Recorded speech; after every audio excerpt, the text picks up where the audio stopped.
And this is an example of Berlo's SMCR model of communication. We have the source, the message, the channel, the receiver, and let's try to talk about 4 factors of the SMCR model in details.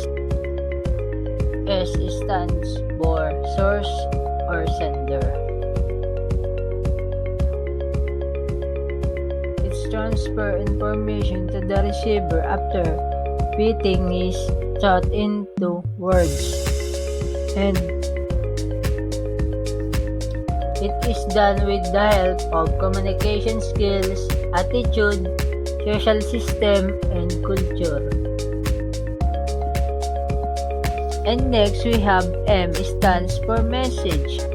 When an individual convert system spots in the words as a message created. The process also called encoding. And C stands for channel. Channel refers to the medium of how information flows from the sender to the receiver. All of the 5 senses are the channel which help human beings to communicate with each other.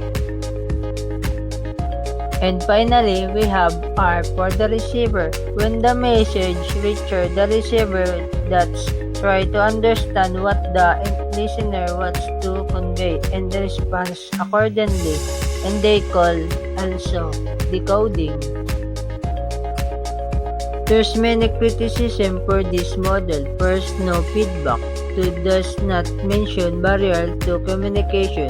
3, no room for noise. 4, it's linear model communication. 5, needs people to be one some level of communication occur, but not true for the real life.